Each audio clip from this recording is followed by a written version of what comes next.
that the sun shines down its power to all the world and makes the wind blow strong as it will. I wonder how gentle rains can fall upon the land, so lovely earth can stay lovely still.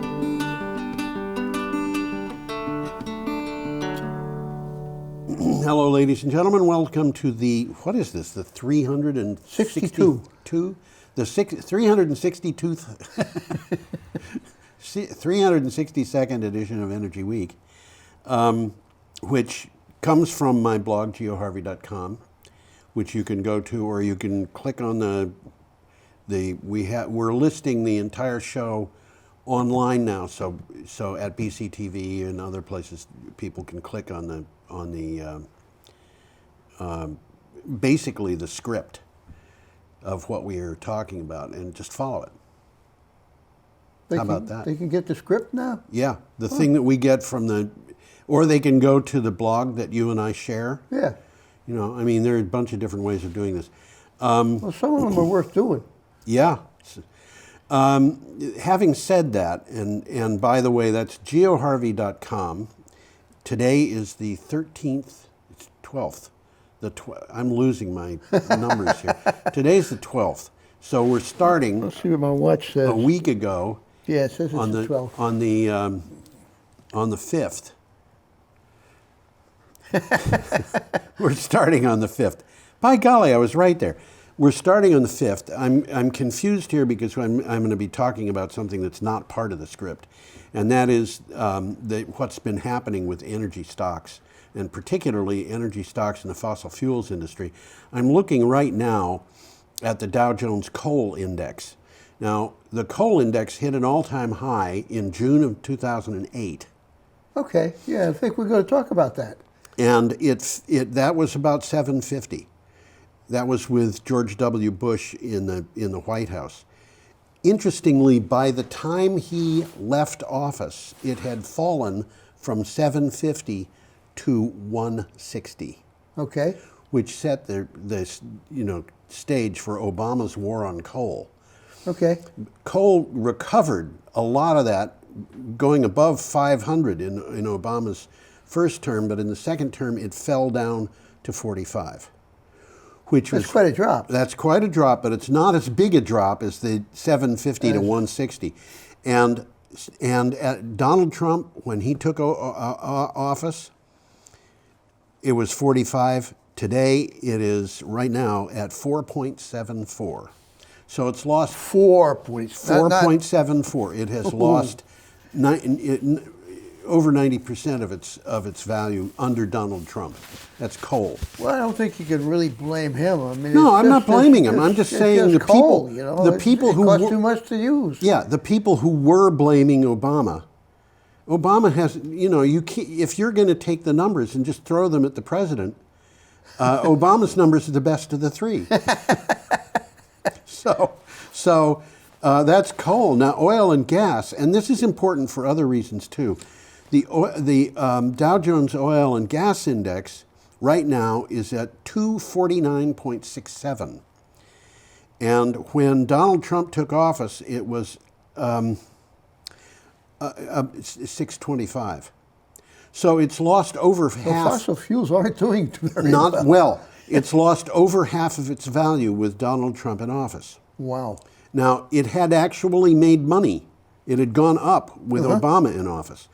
But the important thing here is the money that was used to put, this promotional money that came from Freedom Partners. They announced in 2015 that they were going to put almost $900 million into a campaign to get the Republicans to control the House, the Senate, and the White House. That money was very largely, the people who came up with it were people who had a lot of money in fossil fuels. I guess, yeah. With Donald Trump in office, they've lost over half of what they had in fossil fuels. That's interesting. Now, do you think they're going to invest in Donald Trump? This again? Well, Again. They're not going to invest in Bernie, I don't think. I don't think they're going to invest in Bernie, but I think they'd do better under Bernie than they would under Donald Trump. I think they would too. But if you were to face the question of Donald Trump versus Joe Biden, Well, we'll find out after they... having been burned by Donald Trump. Yeah. And again, I'm not saying that Donald Trump did this. I'm just saying that it happened on his watch. It happened on his watch, and so it's kind of natural for people to say, yeah, it's all his fault. So I'm projecting that onto other people. Another thing that we should consider here is stuff that's happened in the last couple days.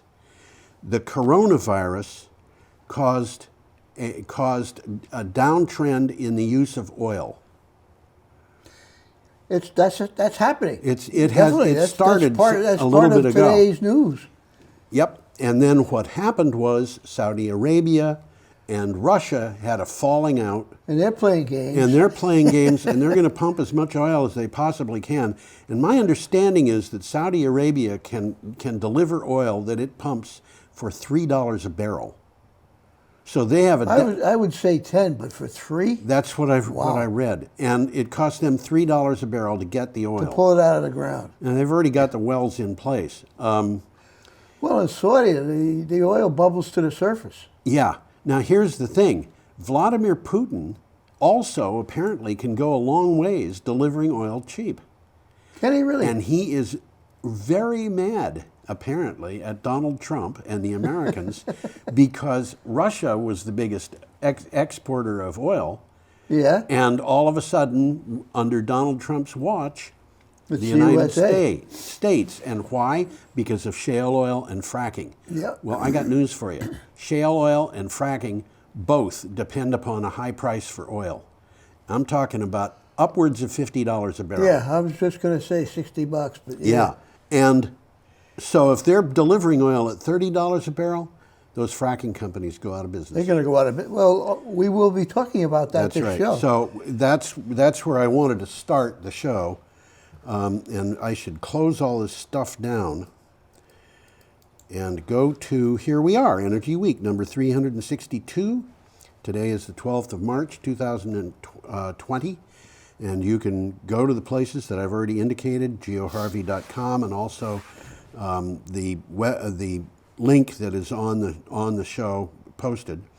We're starting on the 5th of March, which is a Thursday. And also, because of the coronavirus, Italy is in lockdown. Yeah. Whole country. And Donald Trump is not permitting travel from Europe to the United States for the next 30 days, except by Americans and residents of the United States. That's going to have some economic effect. It's going to have an economic effect, but the coronavirus is already here. It's already in Vermont. Yeah. So, although not badly. I mean, there's... As far as I know, this morning there's two cases. Two cases. One in Bennington and one in Chittenden County. Oh, okay. And no doubt somebody who is an illegal alien who will be transported to Mexico, even though he came from China, you know. And by the way, Donald Trump is not the only guy who's done that. 20 years ago, I read a story about a man who was a naturalized American who had come from India. He was a physician, and he was found by law enforcement people in Texas without any identification. And so they just said, "You're Mexican." Send him back to India. And sent him back to Mexico. Oh, Mexico. Unfortunately, they don't know the difference between Mexicans and Indians. They got this all wrong. He's an American citizen who has an accent. For crying out loud, you'd think that people in Texas would understand enough to know what Spanish-speaking people sound like. Nevertheless, people make mistakes sometimes, and which, you know, I'm heading at something here. Wonderful Italy. How would you like a vacation in Venice? Well, I think we're going to start right off with a picture of that. Here is a picture of... Let's get that picture. Here's a picture of an outdoor cafe in Venice. How about that? Now, I think that was not staged, and Oh, they are drinking wine. I thought they were They- drinking coffee. Well, some of them are probably drinking coffee, but if I were sitting That with... first one there, that's They're definitely drinking wine. wine. If I were sitting with my feet in a flood, I might be drinking wine instead of coffee too. Tom thinks this was staged. Not the water, just the people. You know, go out and get a bunch of people and have them sit at the tables and give them free wine or something. Something like that. Yeah. Well, let's say I think it might very well be. Okay, this is So from... that is a picture of people flooding in Venice. Yep. And they look happy enough. I don't know. I don't know. That guy with a funny hat looks miserable to He me. doesn't look too happy. This is from The, Clean the, Technica. the caption on the photo is interesting. Climate adaptation is about accepting reality. That's not the caption I put up, so that just says outdoor cafe. No, that came from, their that came caption from was, the article. yeah, I'm glad you said that. This is from Clean Technica. Well, what it says here is extreme heat is killing people now. Yeah. Coastal residents are losing value on their homes now. Species are going extinct now. The climate crisis is here now. Yeah. We can't keep doing things the way we've always done them. Absolutely. And the title on this that I was fishing for in those murky waters was, "What does climate adaptation look like?" I'm supposed to say that. I thought you were reading everything else. Climate adaptation encompasses a wide array of actions that help people and nature cope with present-day harms of climate disruption and minimize future harms. Ideally, adaptation allows us to move beyond just surviving the climate crisis to thriving in a fundamentally new world.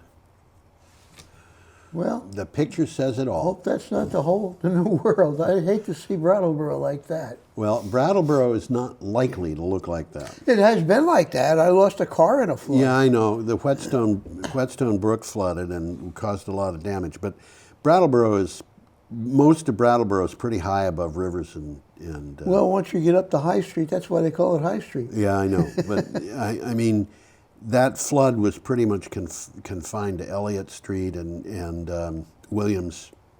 It was down on the bottom. I was parked in Yeah. a municipal parking lot Oh man. right down on Elm. Yeah. Okay. Aha! Utility investors risk billions in a rush to natural gas. Is it a bridge to climate breakdown? This, by the way, about investment comes from Forbes, which is known for information about investment. Natural gas is commonly considered a bridge fuel. Now, electric utilities must face the mathematical reality that fast falling clean energy costs mean the bridge only leads to climate breakdown and destruction of shareholder value.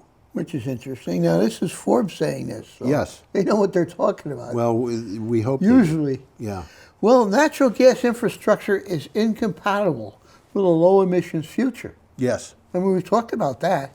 And faces intense economic competition from clean energy. Yes. Which is happening as we speak. Yes. Okay? Clean energy right now is a more affordable, less risky alternative. And the price keeps going down. That's interesting. Well, you don't have to pay for fuel. Because of Wright's Law, the price is going Yeah. to continue going down. Well, the U.S. is on track to spend roughly $1 trillion on new gas-fired power plants by 2030. Yes. That's in the pipeline already. That's- Despite utility-scale wind and solar now being the cheapest sources of new electricity. But the natural gas that's in the pipeline is not necessarily going to be built. And that pipeline gets smaller every month. That seems to be the trend. Yeah. And we got Okay, a picture here we of do. something looks like, to me, like horses. That's, I think, what it is. I think that's what it is. And the title says it's a bushfire, and I'm not sure where that picture was taken. I think that picture was taken in Australia, but I could be wrong. Well, the article's about Australia, so let's read about it. Okay. The climate crisis made Australia's wildfires at least 30% more likely. This is from CNN. The wildfires that burned across Australia recently were made far more likely and intense by the climate crisis, an analysis shows. Scientists found that the chances of the kind of extreme weather that triggered the blazes had increased by more than 30% since 1900. Well, more on the same, slightly different math, but it says conditions like this are at least 4 times more likely than they were at the start of the 20th century. Yeah. Human-caused climate change has loaded the dice, and more fire seasons like this one that you're looking at in the picture Right. are likely in the future. Right. Okay, should we go on? Yeah, we got Friday, March 6th coming up. Yep, and we have an article from Renewable Energy Magazine. Solar energy storage breakthrough unveiled in a drive to deliver affordable round-the-clock renewable energy to millions. This is a very clever idea. I hadn't heard of this one before. I hadn't heard of it either, and it is very interesting. Energy storage startup Azelio integrated a unique energy storage system at the world's largest solar power plant, the Noor Solar Power Station in Morocco. Energy stored as heat runs a Stirling engine. Well, Noor means light, by the way, in Arabic. Yes. Okay, and a Stirling engine is an external combustion engine. Yes. It doesn't use any fuel. It relies on heat from another source. It doesn't even need combustion. You can buy models of these things that you can hold on your hand. The sun will do it. And your body heat will do it. Okay, I was thinking of the sun. I know they got sun power. Yep, they do. But in this particular case, it is wind power or solar power heating up a big block of aluminum. And melting it. Do they melt it? Absolutely. I forgot that. But they Changes from solid to liquid, that's called melting. I think it is, yes. And then it's used to run a Stirling engine. Well, I got a little bit about that came from the article. It's using a heating element powered by solar or wind. Yes. Okay. Aluminum is heated up to 600 degrees centigrade, Oh, okay. changing from solid to liquid. Yes. Which they store. Yes. Okay.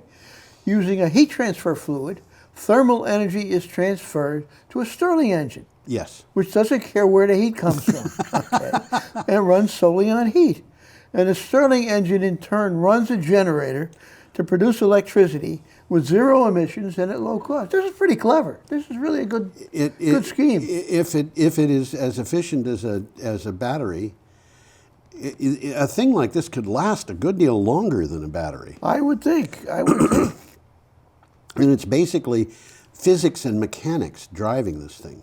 Okay. Somebody had their thinking cap on for that one. Yes, I think so. Well, the Stirling engine, if you look at it, look it up in Wikipedia. They've been around for a long time. They've been around for a long time, but look it up in Wikipedia and you discover something really interesting. Yeah? It's just how it runs.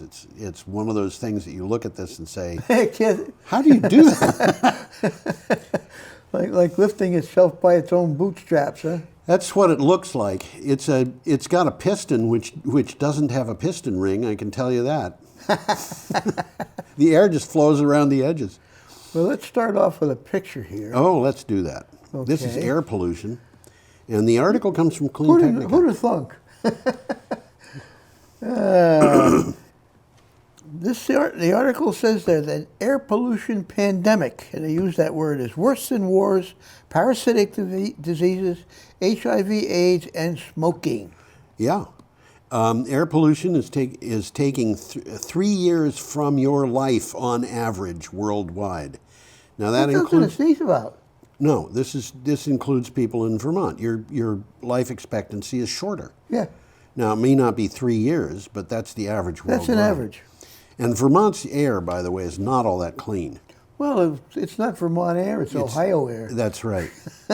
It's used air that came from Ohio and Pennsylvania, and Illinois and Wisconsin and Michigan and New York okay. Air pollution is taking 3 years from your life on average worldwide. No one is exempt. A study found that about 2/3 of premature deaths worldwide are attributable to human-made air pollution, mainly from the use of fossil fuels.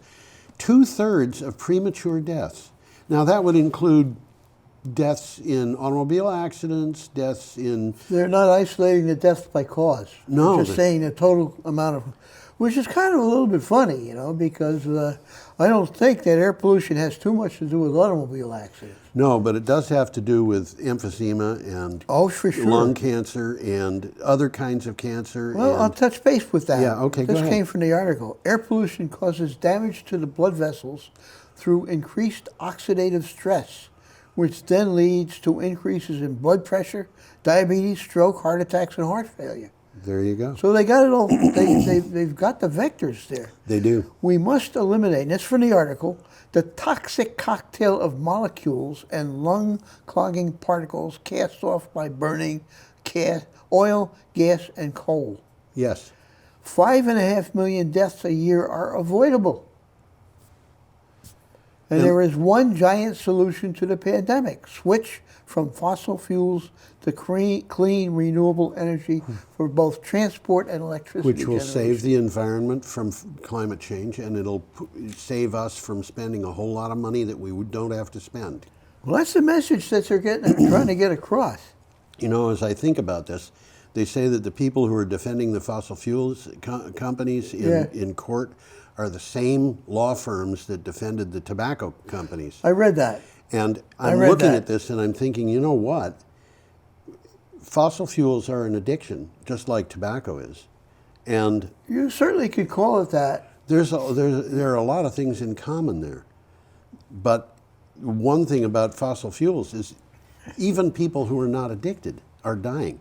And one of the things that I keep saying is that, you know, the American Lung Association in California did that study that found that our transportation in Vermont produces medical expenses that cost us $300 million a year in Vermont. And That's just Vermont. that's just Vermont and just transportation, which is less than 50% of our fossil fuel use and considerably less than 50% of our emissions.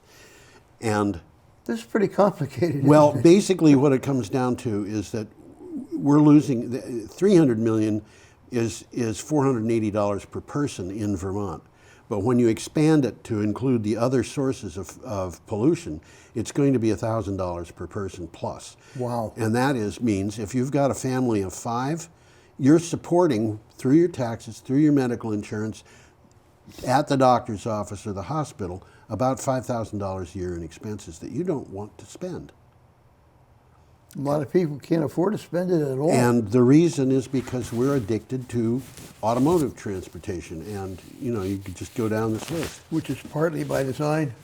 Yeah, I think it actually is. There were people in the 1930s who said, we want to have everybody have a car in order to recover from this. And they bought up all the railroads and closed them. Yeah. Well, we'll move along here. Okay. Europe has the warmest winter by far on record. This is from EcoWatch. Europe just experienced, by far, that is in quotes, the warmest winter since records began. The EU climate change observer Copernicus announced the average temperature in Europe between December 2019 and February 2020 was 3.4 degrees Celsius warmer than average. And that 3.4 degrees Celsius is It's about what? 5 degrees, isn't it? About 5 degrees Fahrenheit. So, By the way, that Copernicus is not a guy. It's Yes. the Copernicus Climate Change Service. yes, I was wondering about that. yes. So I thought that name was used. I thought maybe, you know, like there's a guy Reincarnated? there's a guy in Spain who's an admiral whose name is Columbus. Because they interesting. have a hereditary admiralty for Columbus. And I thought, you know, when I first saw this, maybe there's a Copernicus out there who runs this thing, but Yeah, you got it. Okay, we're up to Saturday, March 7th. Well, we got a quick takeaway from here. Okay. The average temperature was also 1.5 degrees above the warmest winter ever. 1.5 degrees Yeah. Celsius. Celsius. Which is over 2 degrees Fahrenheit. Yeah, yep. Well, this comes from Saturday, March 7th, and we're coming a little bit closer to home. Closer to home. From the And there's a Gotham picture Gazette. there. I'm going to throw the picture up. Yeah, this is from the Gotham Gazette. New York has already moved beyond Indian Point nuclear power. Here's where we're headed. And that's the Hudson River. That's the Hudson River. And that complete looks with like a an boat. it looks like an excursion boat, doesn't Yeah, it? it does. New York will have replaced the power it needs to replace Indian Point's output once it closes, the New York Independent System Operator says. And it can be done with clean energy transmission improvements and energy efficiency. How about that? Very good. I was reading this article. I was reminiscing. When I was a kid, Indian Point was a park. Yes. And it had this huge swimming pool. I do remember that. That's called the spent fuel pool now. Sorry. It was a nice park. I mean, the way to get there, and that was part of the whole trip. You'd take a subway down to 125th Street, walk west to the river, and get on a Hudson River Dayline boat, which would take you up to the park. And the boat was an excursion boat, you know. Yeah. So there was a band on board and a restaurant. And you could go either to Indian Point or you go to Bear Mountain. Oh, Bear Mountain is wonderful. Which was a different kind of place. Indian Point was an amusement park. Bear Mountain. Bear Mountain had a zoo. Just beautiful. Oh yeah, it was a lovely place. Okay, we are up to. Well, let's see. We got something here. Got something? New York has already moved beyond Indian Point nuclear power. Did I say that? I think one of us did. Okay. Indian Point is one of the oldest and most dangerous reactors in the country. Well, it's closing, but It's it closing. is. It's still. It It's is surrounded by a large population. Yes. Well, it's very dangerous. And We simply cannot take further risks and must close these reactors, which are in the process of closing as we speak. yeah, when Fukushima had the meltdowns, American citizens were advised not to go within 50 miles of it. How much of New York City is more than 50 miles from Indian Point? Indian Point is very far from New York City. There's a couple of blocks in Staten Island that are 50 miles away. Is that it? That's it. The rest of the The city rest is all of within the city, 50. Yeah. not just New York City, but also a bunch of other cities, including Newark, and all those cities Oh, yeah, on the New yeah. Jersey side of the Hudson. It's really Indian Point. Well, but nuclear plants were built at a time when there was greater transmission losses than there are now, and they had to build them all on rivers. And of course, Yeah, they needed that water for cooling. our cities are all built on rivers. And Sure. so the result of that was most of those nuclear power plants were built about 35 miles from some big city because they didn't want it too close in case it had an accident, but they wanted it close enough that most of the power wasn't lost in transmission. When this was a building, my cousin, who was about 10 years older than me and who as a kid I idolized, Yeah, was working in General Electric for yeah. public relations, Oh, okay. you know, advertising. Yeah, And I remember him giving me this medallion yes. that had a little hole in it, a little chain on it, and a little cobalt magnet. And the medallion no. said it was magnetized by current from the Indian Point generating station. And I still have that. Isn't that funny? Yeah, okay. Now we have an item from the Environmental Working Group. Senate bill would end tax credits for renewables and EVs, but boost coal, gas, and nukes. Huh? Huh? The U.S. Senate is likely to pass legislation that would fail to extend credits for renewable energy and electric vehicles, but includes financial incentives for coal, natural gas, and nuclear power. Duh. This is the exact opposite of what we need. You know, there was an article today Yeah. about the fact that somebody in the Trump administration has let it out that the administration is planning on subsidizing oil and gas in the United States because it's taking such a pounding. And interestingly enough, What happened to the free market? yeah, interestingly enough, the head of the American Oil Whatever Institute went on record saying, we don't want a bailout. That's interesting. Isn't it? That is interesting. Yeah, Well, let's move along. We got a picture coming we up do. again. And I've got that picture up, and you can put it up. And there it is. This is from Clean Technica. That's another wildfire. Yeah, it's another wildfire. I don't know where it is particularly, but I wouldn't want to be there. I would not. That's U.S. Forest Service. I would bet that's from California. Senate bill. Nope. No, I read that. You read that. Yeah. Duh. Duh. Spreading like wildfire. In An case interest in making electric power public. This is an interesting It article. is an interesting article, and for the viewers, in case you take a look at Tom and see that he looks like a deer with it in the headlights, it's not because there's anything wrong with him mentally. It's because he's trying to multitask while I'm doing the simple stuff. he's doing the controlling of all the pictures. Okay, Investigators show that mismanagement of PG&E, which of course is California Pacific Gas and Electric, made wildfires more likely and led to the utility's bankruptcy.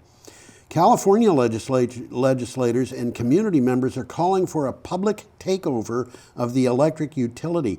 Similar calls are happening in many parts of the United States. Well, this is a kind of a convoluted thing. I mean, in most parts of the country, the wholesale electricity is taken over by a controlled monopoly. Yes. And part of the deal is they're supposed to get a fair return on their money, which they have been. But it's a monopoly. Yeah. And monopolies are always subject to a little bit of abuse, if you will. Yes. You know, because they got a position of power. Well, there's a lot to take away from this article, and I've got some notes here, so I'll go just through read it. them, okay? Yeah, absolutely.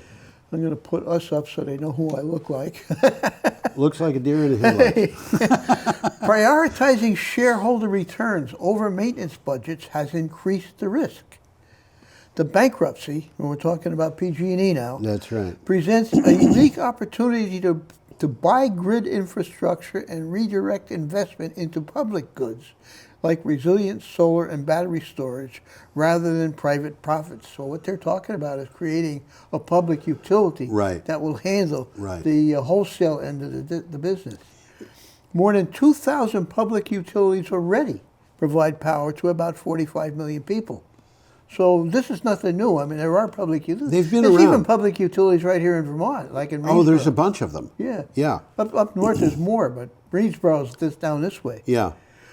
Despite the time and money required for a public takeover, communities across the U.S. are taking this step toward local energy self-reliance.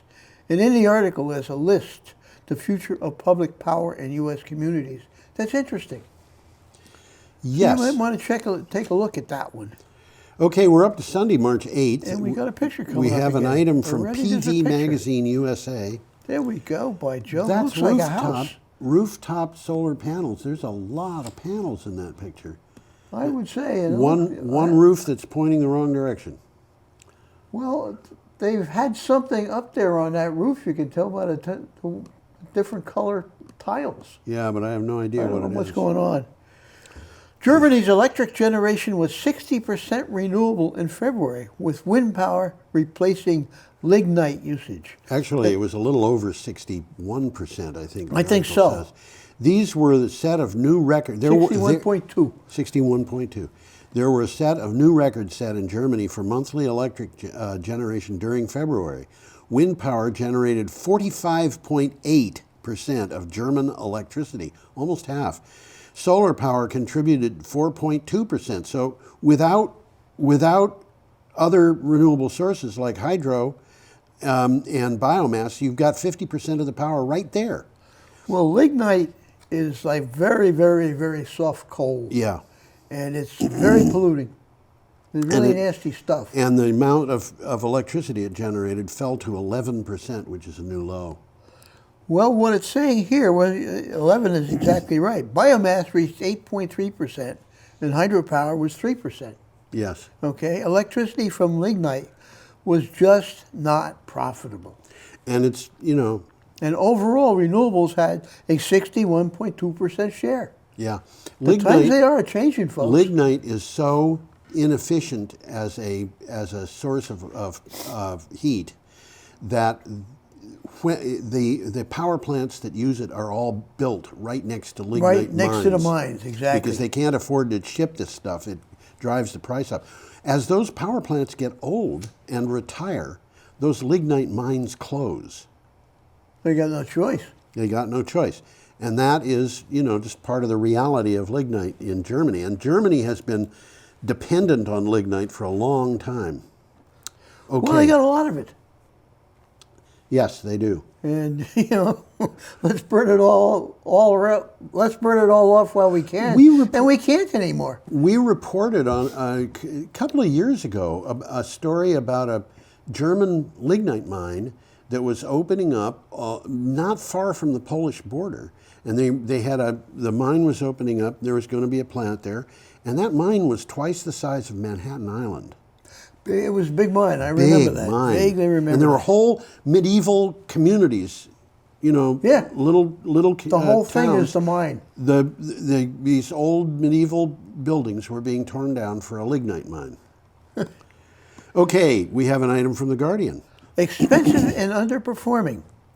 Energy audit finds gas power running well below capacity. Now, this is, I think, one of the really interesting articles of the week.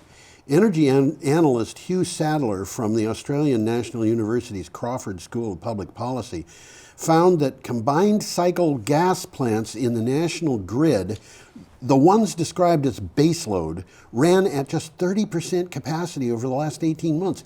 That is awful. I mean, these things are just not doing anything. Well, I had to look up what combined cycle meant. Yes. Okay? Because, it's one of those words you read and you go, you don't even think about what it means. Right. But it's actually two generators in a row. Right. And the first one is running on the heat from combustion, and the second one is running on the hot exhaust. Right. And it's a good idea, really. It's a great idea. It's a very efficient way of using gas, and these combined cycle natural gas plants produce electricity that is far cheaper than the natural gas peaking plants. These are the bigger plants. They're too. big all pretty plants. big plants. They're baseload, and they're running at 30% capacity. That doesn't make sense. It does not make sense. In the United States, a baseload natural gas power plant is probably going to run at 65% capacity. Or higher. Or higher. And that means these guys are running at about half the time that they would like to, probably. And the reason for this, the baseload natural gas plants, combined cycle plants, are the cheapest fossil fuel source of electricity. Peaking plants are very expensive. And these things are just not running. And why? It's They're not making money. They're not making money. Duh. What can you say? Oh, we got another picture coming up here. We Let's do look at it. indeed. Let's look at that This is a picture of Looks pollution. like a smokestack to me. You know what it reminds me is a picture that we had a couple of years ago that was a smokestack with a cloud like that, except the cloud had a funny shape to it. And when I asked Google There's a face in that cloud. to do I asked Google to do a search on the image for the cloud, it came back with Donald Trump. Oh boy, that's not Donald Trump. But No, I see a it didn't face look there. like this, but the shape of the cloud was like the shape of Donald Trump's hair. It took Google a couple of days to figure out that was not a picture of Donald Trump. Well, the article's interesting. The Yes. headline says, Pro-Trump climate denial group lays off staff amid financial woes. This is from the Huffington Post. The Heartland Institute, an influential climate denial think tank bankrolled by President Donald Trump's far-right billionaire donors, has laid off nearly a dozen staffers amid financial troubles, according to 3 former employees. Now, that's about half their staff, from what I could gather. That's what it says. A little more than that. And the Heartland Institute, is in the habit of getting millions of dollars every year to support its group, but that money apparently is not going there anymore. And the president the head of the Heartland Institute is being blamed. But honestly, They're calling it mismanagement. they're calling it mismanagement. I think it was mismanagement of a different kind than what they're insinuating here, because it looks to me like he was doing this with the expectation that he was going to get the donations, and they just never arrived. An interesting takeaway from the article, not a takeaway really, but it's an aside.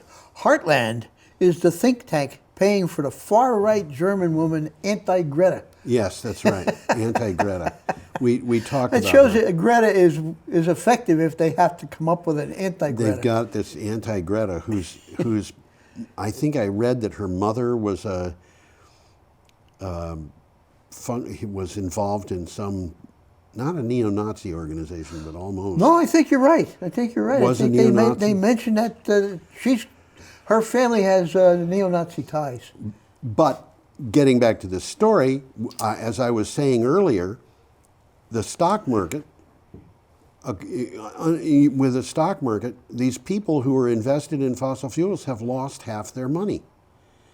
Are they really going to, they're facing a dilemma here. Are we going to put a lot of money into trying to deal with, to stop climate denial?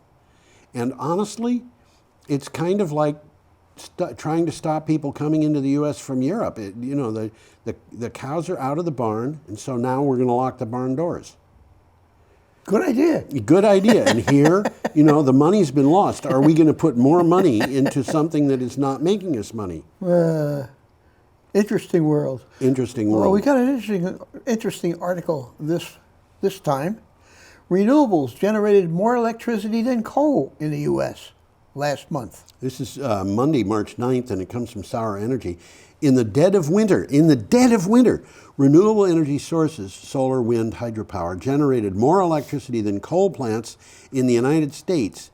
According to data from the U.S. Energy Information Administration, the EIA warns that the data is not final. But dead of winter is when coal has its greatest use. Yeah. Yeah. Well, the numbers here are renewables generated 57 terawatt hours during February, while coal produced 55. And a terawatt hour is bigger than a gig. 1,000 gigawatt hours. 1,000 gigawatts. There's much more to come. There's 90 gigawatts of new, no fuel cost capacity in the pipeline. There's a lot of renewable energy in the pipeline, and as I said earlier, I've been watching these pipelines month by month by month, and every month the amount of natural gas in the pipeline declines.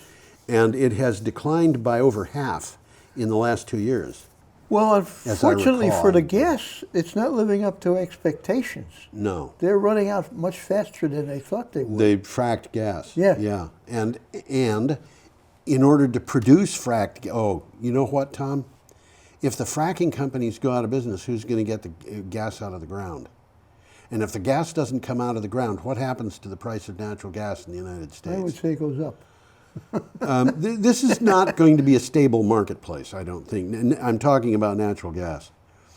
Okay. No, as I already said, it's not living up to expectations, and that is going to have dire effects. That's going to have effects. Okay, well, we've got an item from Clean here. Technica, and there is an airplane, and it's an interesting picture because you're a little bit above that airplane, and what's below it? Sky.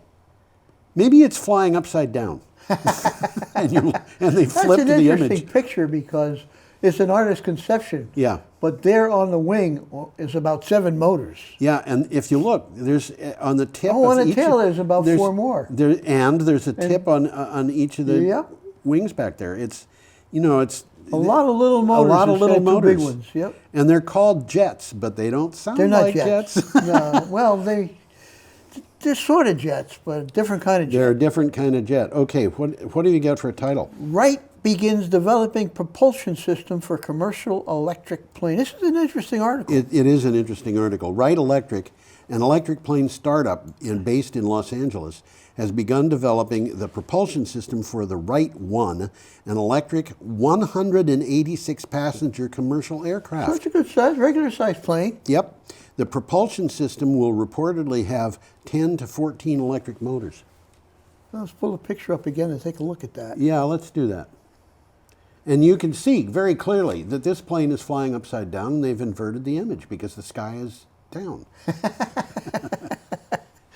Well, Wright Electric is partnering with EasyJet, which is a company that runs these planes. Okay? And by the way, calls the engines jets. That's why it's called EasyJet. To make the 1,000-mile range Wright 1. This is a 1,000-mile range. 1,000 miles. So it's no fluke here. Yeah. Wright will conduct flight tests in 2023, so it's not there yet. Yeah. And introduce its flagship, the Wright 1, that you're looking at the picture there. The Wright 1. I didn't catch that. The Wright 1. That's a pun, Absolutely. isn't it? Yes, it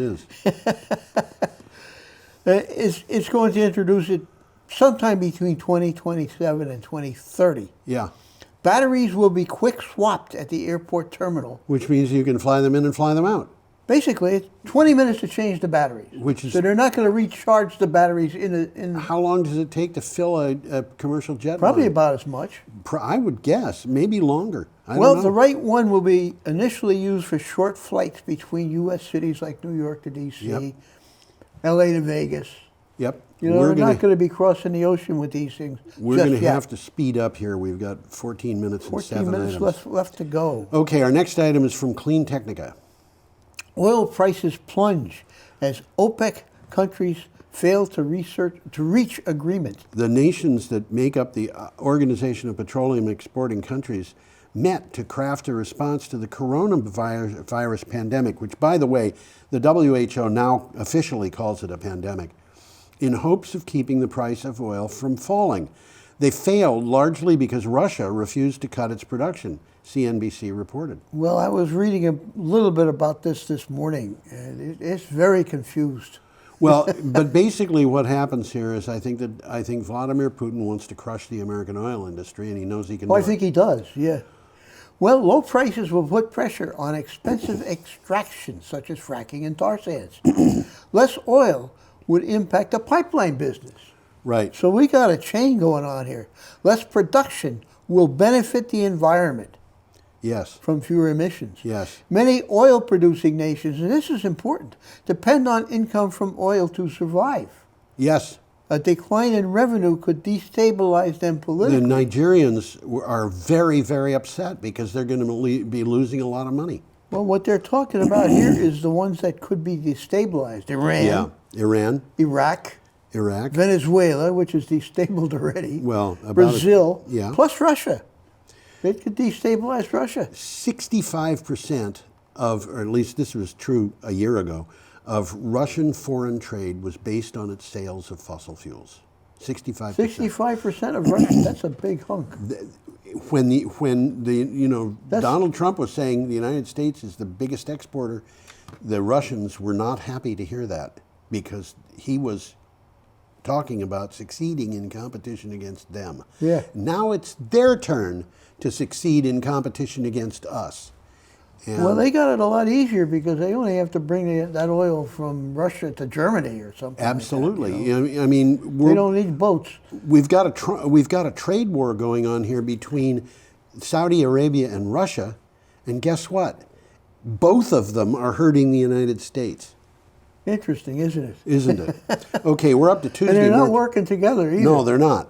They're going against each Well, we other. got a We're up to picture coming Tuesday, up March here, kinda 10th, and we interesting. have an item from the Irish Times. I'm going to put the picture up first. Yes, That's the Templeberry Wind Farm. and those are visitors.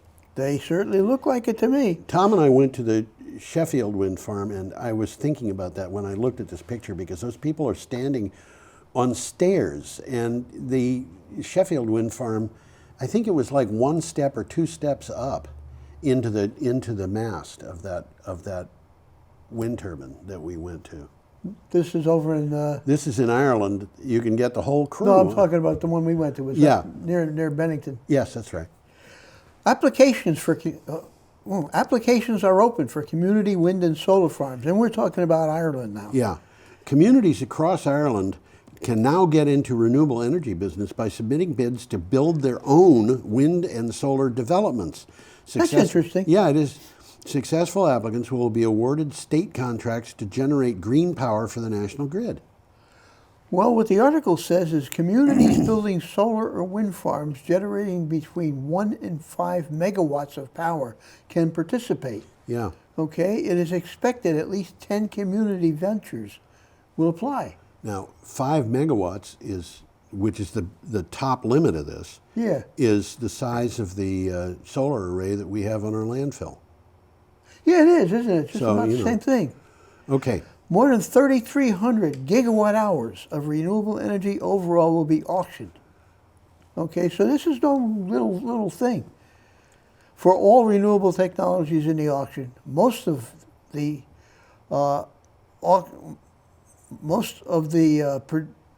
opportunity to buy auction, that's what they're selling, opportunity to buy, will be granted to big providers. So the big guys are getting in, but they've opened the door For the local communities. guys. Yeah. Okay, we have an item from Inside Climate News. We do that. Honolulu sues companies for climate change damages. I saw a map of that, and Honolulu is in danger. Yeah. I mean, they're right on the seashore. Honolulu city officials lashing out at the fossil fuels industry in a climate change lawsuit filed on March 9th accuse oil producers of concealing the dangers that greenhouse gas emissions from petroleum products would create while reaping billions in profits. Well, the lawsuit says climate change already having damaging effects on the city's coastline. The city is right on the coast. Yeah. Okay, sea level rise, heat waves, flooding, and drought, putting its residents and property at risk. The industry has known that these impacts could be catastrophic, yet did nothing. So the lawsuit seeks to hold fossil fuel companies accountable for the costs and damages. This is an interesting article. Yeah. If you got a chance, it's a long article. If you got a chance to look it up, it's worth looking up. My parents lived in Honolulu. They loved it. Did they? Oh, yeah? Yeah, they had to leave because there were some mean people who kind of drove them out of the place. Oh, Japanese? My father was on a destroyer mine layer that was stationed in Pearl Harbor when the bombing happened. Okay, you've mentioned And that. my mother decided, I'm not going to stay around here. We better get out of here and Yeah, go that's to right. go to someplace. She a little went to safer. San Francisco. Okay, we've got an item from Utility Dive. And we do that. Democratic senators push to include FERC reform in comprehensive Senate energy bill. That Senate word is important because Yeah, the House is operating on its own energy bill, and they got to get together right. with both of them, which I think they will. Yeah, Democratic senators filed amendments to the American Energy Innovation Act that would have prevented the Federal Energy Regulatory Commission from carrying out some of its controversial recent orders. The bill would make FERC more politically balanced. FERC is supposed to be politically balanced by law. It is supposed to be, but they haven't been doing it. They haven't been doing it. They've been doing stuff that's very politically divided. Well, the orders that they're talking about favored baseload resources such as coal and natural gas, while limiting the ability of clean energy to compete. Basically, what the order says is, if you have a state that has incentives for wind or solar or whatever, We're going to limit it. we're going to force you to spend money on that fossil fuel that is equal to what is spent on the cost. The cost of electricity from renewables will have to equal the cost Yeah. from fossil fuels in order to render them uncompetitive. That doesn't seem to make sense. to They're me. doing this on purpose. They're Yeah, trying, they are. Yeah. Yeah, they Okay. We're up to Wednesday, Well, March this is the 11th. This is the last. That's last day of the week. Yeah, that's a Norwich solar technician We putting got a in picture of it. solar energy. If I can find my. Here we go. There it is. There we go. You know, the cursor gets lost every once in a while. Yeah. We well, have a cursor that moves across 3 monitors. Okay. so we got a picture coming up there. We or have a picture is up there already. Okay. And this is from 7 Days, which is a Vermont publication. Yeah, it is. Well, it's about the article's about Vermont. Yes. So. A call to double Vermont's renewable energy capacity ignites debate. A bill requiring utilities to get 100% of their electricity from green sources by 2030, up from the existing 75% by 2032, is viewed by many lawmakers as one of the session's most consequential pieces of environmental legislation. But the bill has opposition from some important groups. Well, as you just said, regulations have reduced profits for solar power. Okay? And the issues around boosting in-state renewables are complex. Yes. The costs to ratepayers are uncertain. Storage might be needed. Well, storage would be needed. Storage is going to be needed, but Okay. storage is also a lot cheaper than natural gas peaking plants, which is the Yeah, way. it is, right. I mean, we talk about wind and solar needing backup. Baseload power needs backup. It cannot function without backup. And the backup tends to be expensive. It's expensive. Storage is probably one of the cheapest forms of backup. That's right. Okay, we've got an item here from CNN. Well, I had an article You about here. had things to say. I just had a quick one here. Oh, okay. There's an opinion here. Yeah. The industry's estimates of huge costs to boost in-state renewables seem like the latest in a long line of efforts to convince people they can't afford to address climate change. It's politics, Billy. Yeah, Guy. that's what it is, and we can't afford not to address climate change. Okay, and But it's a hoax. Yeah, right. And so was the coronavirus until Donald Trump told people they couldn't come here from Europe.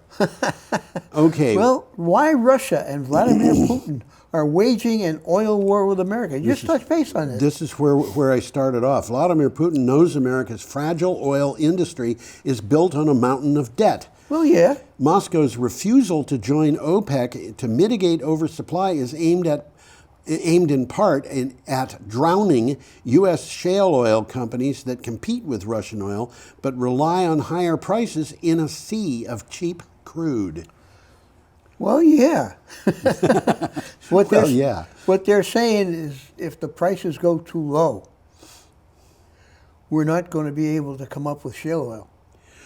The shale oil companies are all mostly pretty close to broke already. Some of them are going bankrupt already. If the price of oil is $30 a barrel and it costs them enough to produce it that they have to sell it at $50, it ain't gonna work. It's not going to work. It just isn't. And historically, what they've done is they've produced and sold at a lower price in order to keep cash flow going. But they were doing that 2 years ago. Well, they got to pay off the loans. They have to pay off the loans, and nobody's giving them loans.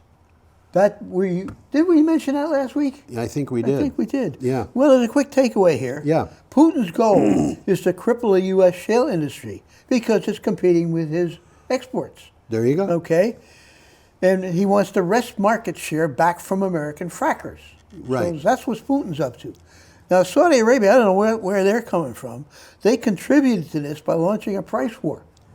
Well, actually, from their point of view, Russia launched the price war because they were saying we've got to stop producing so much, and the Russians said no, we're not. So the Russians all of a sudden are saying we're going to keep producing oil, and if the price drops, that's fine with us. Well, the Saudis have the cheapest oil to produce in the world. Yeah. I mean, it comes out of the ground sometimes without even a well. Yeah.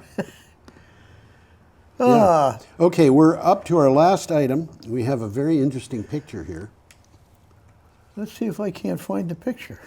What you need to find is the cursor. There we go. I need to find my mouse. Those things that are growing on what looks like a green rock. Yeah, they're purple sea urchins. They're purple sea urchins. And those things in the background are seals. Or are they sea lions? I don't know. I don't know the difference, to tell you the truth. I don't know the difference either, but they're pretty enough looking things. Yeah. This is from the BBC. Purple food changing California.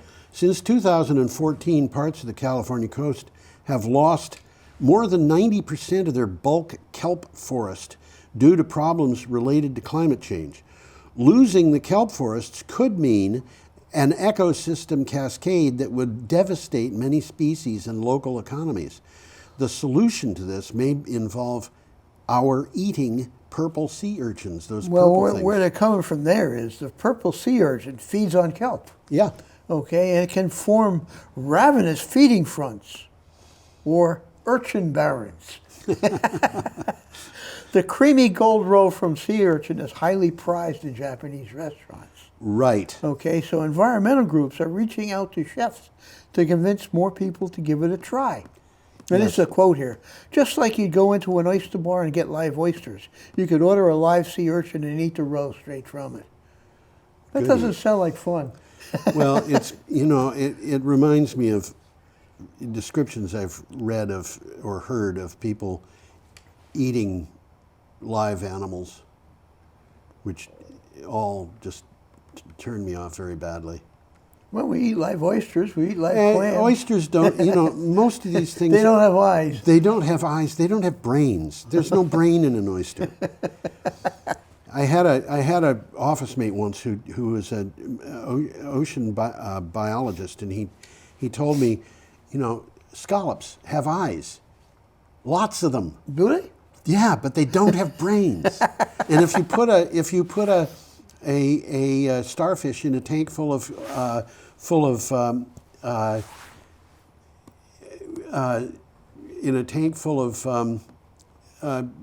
scallops, the scallops get very excited and start swimming around. Is that so? Yeah, they go like that, and it propels them. But They don't have brains. Okay, time to go, Tom. Yeah, I guess, And our I guess advice it is. to the- Interesting stuff this week, though. Our advice to the viewer is have a magnificently idyllic week. Why don't you put us both up and we can wave? Well, I guess I can do that. You can do that. There you go. And we'll So wave goodbye. come back next time and have a good week. A magnificently idyllic week. I think that's an oxymoron.